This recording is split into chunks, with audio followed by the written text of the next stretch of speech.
Hi friends, स्वागत है आप सभी का। एक नया वीडियो है। वीडियो थोड़ा सा यूनिक बनाया गया है। इस वीडियो में हम लोग बात करेंगे एसएससी जीडी के बारे में।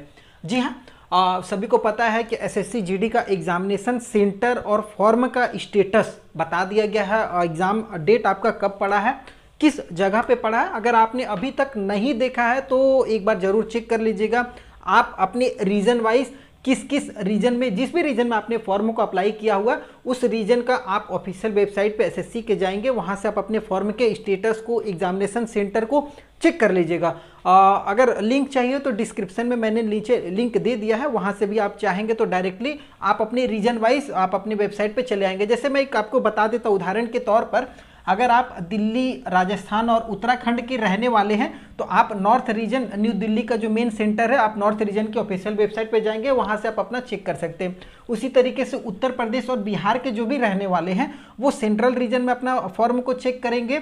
अगर बंगाल, सिक्किम, उड़ीसा, झारखंड, अंडमान एवं निकोबार द्वीप के आप रहने वाले हैं तो आप ईस्टर्न जोन में जाकर के चेक कर सकते हैं। उसी तरीके से महाराष्ट्र, गुजरात, गोवा, दमन एंड दीव, दादर एवं नगर हवेली के आप रहने वाले हैं तो आप वेस्टर्न रीजन में, पश्चिमी रीजन में जाकर के अपना आवेदन चेक कर सकते हैं। आप अपने एग्जामिनेशन सेंटर को, एग्ज़ाम के डेट को, सारा कुछ चेक कर सकते हैं। कुछ दिनों में आपका एडमिट कार्ड आने वाला है और जनवरी में आपका एग्ज़ाम चालू होने वाला है। थोड़ा सा बात कर लेते हैं हम लोग एसएससी फॉर्म फिलअप प्रोसेस के बारे में, कंपटीशन के बारे में।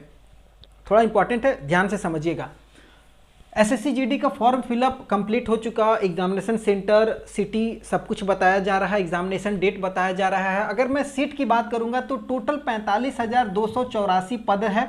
पहले ये भर्ती लगभग 23,000 कुछ थी, बाद में इसको बढ़ाया गया, तो मतलब पूरी 45,000 के लगभग में टोटल ये भर्ती निकल करके आई। अब उसमें अगर बीएसएफ की बात करेंगे तो 20,765 सीट बीएसएफ में है सबसे ज़्यादा। सीआरपीएफ में 11,000 है और सीआईएसएफ में 5,900 है। आसाम राइफल में 3,100 कुछ है। आईटीबीपी में 1,700 कुछ सीट है। एसएसएफ में मात्र 154 सीट है और एसएसबी में 2,167 सीट है। तो ये आप हर ट्रेड वाइज या फिर आप कहें हर बटालियन वाइज आप यहाँ पर चेक कर सकते हैं कि किस किस में कितना कितना सीट है। टोटल सीट की बात करेंगे तो 45,284 है। थोड़ा सा आगे ध्यान दीजिएगा। टोटल एप्लीकेशन, ये बहुत इंपॉर्टेंट पॉइंट है। टोटल आवेदन की बात करेंगे तो 54 से 55 लाख लोग ने फॉर्म भरा है। अब इसमें सभी कैटेगरी को मिला करके, ऑल कैटेगरी, सभी कैटेगरी, आप अगर general, SC ST, OBC, EWS, ex serviceman, सभी को मिला करके 54 से 55 लाख लोग फॉर्म भरे हैं। इसमें कैटेगरी वाइज भी है कि किस कैटेगरी में कितना कितना आवेदन गिरा है। जनरल कैटेगरी में फाइटिंग बहुत ज़्यादा होती है क्योंकि उसमें बहुत ऐसे कैंडिडेट होते हैं जिनके पास कास्ट सर्टिफिकेट वगैरह नहीं होता है, तो उनको मजबूरी में जनरल में फ़ाइट करना पड़ता है। तो फाइटिंग टफ है। 54 से 55 लाख 2022 में ये आवेदन टोटल गया है। अगर यही मैं 2019 की बात करूँगा, 2019 का जो आपको फाइनल 2022 में भी सिलेक्शन हुआ 21 में, तो उस समय टोटल सीट लगभग मान लीजिए 23,000 के लगभग में सीट थी। ठीक है, और टोटल फॉर्म उसमें कितना गया था, 70 से 75 लाख। उसमें 70 से 75 लाख टोटल फॉर्म गया था। ठीक है, मात्र 23,000 सीट पे। अब ये समझिए 23,000 सीट पे 70 से 75 लाख फॉर्म, उस समय कंपटीशन कितना टफ था। अभी 45,000 सीट है और 54 से 55 लाख लोगों ने फॉर्म भरा। मतलब यहाँ पर सीधा सीधी आपका 20 लाख कंपटीशन कम हो चुका है। 20 लाख लोग मतलब किसी और एग्ज़ाम में क्वालिफाई कर चुके हैं या फिर उनका एज पार हो गया होगा या जो भी बहुत कुछ हुआ होगा, और कुछ नए लड़के भी जुड़े हैं उसकी जगह पर। तो नए जुड़ने वाले कम थे, हटने वाले ज़्यादा हैं। तो मतलब यहाँ पर आपका सीधा सीधी अब 20 लाख लोग आपसे कंपटीशन में बाहर हैं। जबकि इस बार तो अनुमान था कि 80 लाख से ऊपर फॉर्म जाएगा, लेकिन नहीं गया। तो आपके लिए एक छोटा सा खुशखबरी है, 20 लाख लोग तो ऐसे ही बाहर हो गए। अब बचे 54 से 55 लाख लोग। ठीक है, अब अगर हम लोग हर सीट वाइज की बात करते हैं, मान लीजिए आप एक अकेले हैं और आपको केवल एक सीट चाहिए, तो अब अगर हम लोग मान लीजिए 54-55 लाख लोग हैं, 54-55 लाख को आप भाग दीजिए 45 से, ठीक है। तो अगर आप भाग देंगे तो एक सीट पे आपको 120 से 125 लड़कों का कंपटीशन देखने को मिल सकता है एक सीट पे। और एक सीट की बात करेंगे, केवल आपको एक सीट चाहिए और आपके पीछे कितने लड़के हैं, 120 से लेकर के 125 कब हैं, तो ये रिटेन में है। जी हाँ, रिटेन एग्जाम में आपके पीछे इतने लड़के लगे हुए हैं, मतलब आपको निकालने के लिए इतने लड़के हैं और आप फाइटिंग कर रहे हैं 119 लड़कों से, क्योंकि 120 लड़के आपके पीछे आपके साथ में थे जिसमें आपको एक सीट चाहिए, ये रिटेन में था। अगर ओवरऑल की बात करेंगे तो आपके पीछे तो ऐसे तो बात करेंगे 74-75 लाख लोग पहले थे, इस बार तो 54-55 लाख लोग हैं, तो इस बार मान लीजिए 54 लाख लोग हैं या 55 लाख लोग हैं, तो आपके पीछे 55 लाख लोग पड़े हुए हैं एक सीट के लिए रिटेन में। अब देखिए जनरली होता क्या है ना कि हमारे बहुत सारे लड़कों के अंदर ये मेंटेलिटी होती है ना कि चल ना मेरा थोड़ा सा रिटेन कम जाएगा, मैं फिजिकल में और पीईटी में निकाल लूँगा। ऐसा नहीं होता है। काफ़ी लोगों के मन में ये भी है कि पिछले बार ईडब्ल्यूएस का सिलेक्शन तो 25 नंबर पे ही मेरिट बन गया था, इस बार भी 25, 26, 80 नंबर का तो एग्ज़ाम हो रहा है, 80 में इस बार तो और कम जाएगा, तो 20 नंबर पे मेरिट बन जाएगा, मेरा तो हो ही जाएगा। भाई ये गलतफहमी अगर आपके अंदर में है तो आप उसको अभी निकाल दीजिए, क्योंकि जब फाइनल मेरिट बनती है ना तो वैसे लड़के ना ज़्यादा शौक हो जाते हैं।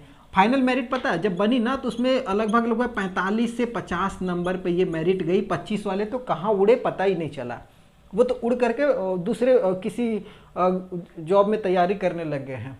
ठीक है, तो ये एकदम बिल्कुल भी ध्यान मत दीजिएगा कि मिनिमम कट ऑफ कितना बनता है, मिनिमम के चक्कर में नहीं रहना है। 80 नंबर का इस बार एग्ज़ाम हो रहा है, जबकि अगर पिछले बार की बात करूंगा तो पिछले बार 100 नंबर का एग्ज़ाम होता था। ठीक है, 100 नंबर का एग्ज़ाम होता था, तो उसमें आप अगर मान लीजिए 65 से 70 का बीच में अगर आप अपना मार्क्स लेकर के आ गए तो आपको एसएससी जीडी में बहुत अच्छा पद मिल सकता था, बहुत अच्छा आपको जैसे बीएसएफ है, सीआरपीएफ है, जो आपके मन मुताबिक है लगभग मिलने का चांस रहता था। अब क्या हो गया, मात्र 80 नंबर का एग्ज़ाम है, तो अब आप 80 में 65-70 अगर ले करके आ जा रहे हैं तो भाई आप तो ब्रिलियंट है, हमारे हिसाब से आपको तो सैल्यूट करना चाहिए। लेकिन इस बार क्या होगा, आप कंपटीशन का टफ हो जाएगी, हो सकता है 50 या 55 या फिर आप 55 से थोड़ा सा ऊपर चलिए, लगभग इतना पे ही मेरिट बनेगा हमारे हिसाब से, ये एक अपना अनुमान है। आप इसके चक्कर में मत पड़िए। काफ़ी लोग इसको कैलकुलेट करके रख ले होंगे कि 50-55 पे बनेगा, इतना ही का तैयारी करना, जी नहीं, आप 80 में 70 से ऊपर का टारगेट लेकर के चलिए। जितना ऊपर रखिएगा उतना आपके लिए बेटर रहेगा। बेटर इसलिए रहेगा क्योंकि एसएससी का जो मेरिट बनता है वो आपके रिटन पे ही बनता है, रिटन पे। ठीक है, और अगर आपने रिटन निकाल लिया तो ये जो पीईटी और पीएचडी है ना, ये तो केवल लड़कों को छांटने के लिए किया जाता है। अब होता क्या है ना कि कई ऐसे लड़के होते हैं और फॉर्म भर देते हैं जिनका हाइट नहीं होता है। ठीक है, 170 हाइट मांगी जाती है तो 165, 167, 168 वाले भी फॉर्म को भरते हैं, और उसके साथ ही साथ किसी का दौड़ भी नहीं होता है, दौड़ नहीं पाते हैं, वो भी इस फॉर्म को भरते हैं। किसी का चेस्ट वगैरह, ये बहुत चीज़ों में ऐसे लड़के छटते हैं, तो उन सभी का आप टेंशन मत लीजिए। अगर आपका पीटी और पीएचडी बेस्ट है तो आप इसकी तैयारी कीजिए और बढ़िया से, और 80 में आराम से नंबर लेकर के आइए। अब देखिए होता क्या है कि पिछली बार क्या था, अगर आप 2019 की बात करेंगे तो उस समय क्या था, टोटल सीट का 12 गुना लड़के लगभग बुलाया गया था। अब मान लीजिए पिछले बार टोटल सीट था 20,000 के लगभग में। ठीक है, तो अब आप मान लीजिए 20,000 के लगभग में सीट था और इसका 12 गुना लड़के बुलाया गया। ठीक है, तो 12 गुना लड़के बुलाया गया, मतलब आप अगर एक अनुमान बताएं तो 2.5 लाख लोग आए थे पीईटी और पीएचडी देने के लिए 75 लाख में। ठीक है, 75 लाख में 2.5 लाख लड़के मात्र पीईटी और पीएचडी में आए थे देने के लिए। ठीक है, अब सोच लीजिए कितने लड़के यहाँ पर छटते। कंपटीशन की बात की जाए तो आपके पीछे ना रिटन में ही जो कंपटीशन है, यहाँ पर कंपटीशन नहीं है और यहीं पर ही बाजी आपको मार लेना है।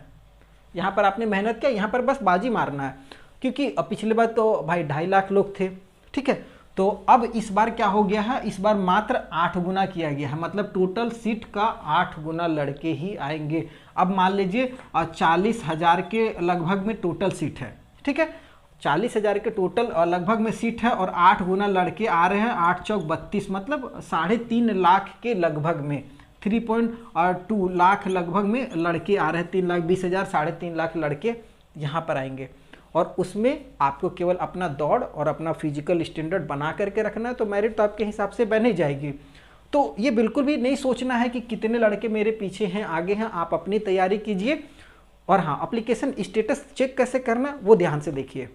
सबसे पहले आप फ्रेंड्स एसएससी की ऑफिशियल वेबसाइट पे चले आएंगे। यहाँ पर आने के बाद सबसे पहले आपको एडमिट कार्ड वाला ऊपर सेक्शन देखने को मिलेगा। इस एडमिट कार्ड वाले ऑप्शन पे आपको क्लिक करना है। आप इस पे जैसे ही क्लिक करेंगे आप यहाँ पर देख सकते हैं आपको सारे रीजन को यहाँ पर आपको उसका लिंक देखने को मिल जाएगा। कौन कौन सा रीजन यहाँ पर है टोटल आप यहाँ पर देख सकते हैं। जैसे आप देखेंगे कोलकाता रीजन, और उसके बाद आप कर्नाटका रीजन देख सकते हैं, चेन्नई तमिलनाडु वाले रीजन को देख सकते हैं। हर एक रीजन यहाँ पर आपको बताया गया है। उसके हिसाब से आप जिस भी रीजन में बिलोंग करते हैं, जैसे कोलकाता रीजन ईस्टर्न रीजन का है, उसके बाद आप कर्नाटका केरला रीजन है, साउथर्न रीजन है, नॉर्थ ईस्टर्न रीजन है, वेस्टर्न रीजन है, मध्य प्रदेश रीजन है, सेंट्रल रीजन है, नॉर्थ वेस्टर्न है और नॉर्थर्न रीजन है। अगर आप जिस रीजन से बिलोंग करते हैं, जिस स्टेट वाइज बिलोंग करते हैं, मैंने वीडियो में आपको बता ही दिया है कि कौन सा रीजन किस किस स्टेट को बिलोंग करता है।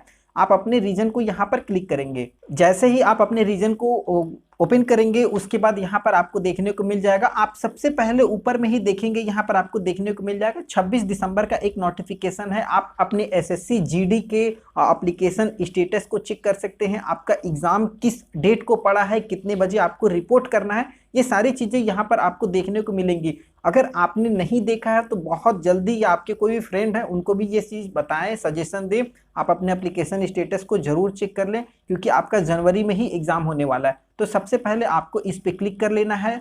उसके बाद आप यहाँ पर देखेंगे आपके सामने ये सारी चीज़ें ओपन होकर के आ जाएंगी। उसके बाद यहाँ पर आप देखेंगे आपसे आपका रोल नंबर या रजिस्ट्रेशन आईडी मांगा जा रहा होगा। अगर आपने फॉर्म भरा है तो आपके पास प्रिंट आउट होगा, वहाँ पर आप अपने रजिस्ट्रेशन नंबर को नोट डाउन करके यहाँ पर आप भरेंगे। जैसे 4000 या 400 जैसा भी हो आप यहाँ पर भर सकते हैं। अगर आपके पास आपका रजिस्ट्रेशन नंबर नहीं है तो आप अपने नाम को यहाँ पर डालेंगे, पूरा नाम डालेंगे और आप अपना डेट ऑफ बर्थ पूरा डाल करके उसके बाद ये कुछ कैप्चा है, इस कैप्चा को आप यहाँ पर फिल करेंगे।